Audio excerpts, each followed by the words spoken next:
Tonight is the night people all over the world have been waiting for. Opening ceremonies for Pyeongchang 2018. We've got the inside scoop from Cheryl Preheim. I think this might be one of my favorite torches that I've seen. And an Olympic mother tells us her athlete isn't any more special than her other kids. I actually think maybe in a large family, you almost need to find your own little niche. And Shaun White tells us why this Olympics is personal. I noticed that there's a big difference from winning and doing your thing to not winning and doing your thing. The Olympics live here on NBC, and this is your All Access Pass. Happy Friday, everyone. Welcome to All Access Pass. I'm Jeff Hellinger. And I'm Francesca Emmerker. Because of the time difference, opening ceremonies have already happened in Pyeongchang, South Korea, even though you won't see them until primetime tonight. We look forward to seeing those opening ceremonies because they had some wonderful moments. North and South Korea marching into the Olympic Stadium together. Athletes and officials from the two Koreas walked under a blue-on-white flag representing a united Korea. It is the first games the two countries will compete together, unified in women's ice hockey. Another big story, the Russian athletes walking under the Olympic flag, not the Russian flag, amidst a doping scandal that threatened to cost the entire country a chance to take part in the games. 168 Russians will now compete as Olympic athletes from Russia. It is the biggest stir at the Olympic opening ceremony. It might have been two impersonators, Donald Trump and Kim Jong-un.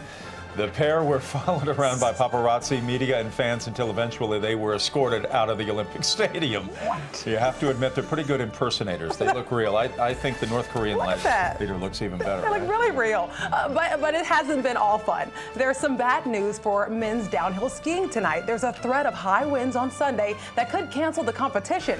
If winds get above a certain speed, athletes won't even be able to get to the top of the mountain. If the race is canceled, an emergency meeting will be held to schedule a new race time. All right, so let's get back to the opening ceremony. We're 30 minutes away from NBC's coverage on 11 Alive, and it's one of the great spectacles in all of sports and entertainment. It is. Cheryl Preheim is outside the Olympic Stadium to tell us about this once-in-a-lifetime moment where athletes shine on the world stage. Cheryl, thank you. Much more on Chris Kenny in just a little bit. Cross-country skiing, by the way, gets started very early tomorrow morning. It does. Jessie Diggins may have a tall order trying to become the first American woman to win an Olympic medal in that sport. But as with everything she does, you can expect service with a smile. I always put glitter on my cheeks before every race. It's this little promise to myself that I'm going to go out and race as hard as I can because I love what I do.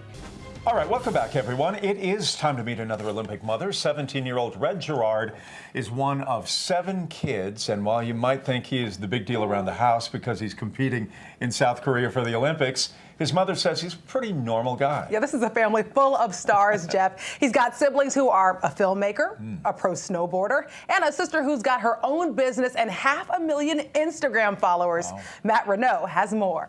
This was like... Welcome back to All Access Pass.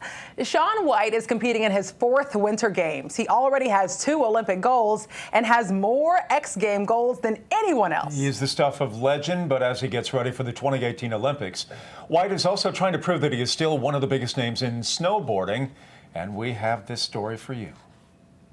Take a look at these replays of Shaun going ballistic here. In the world of snowboarding, there's no bigger name than Shaun White.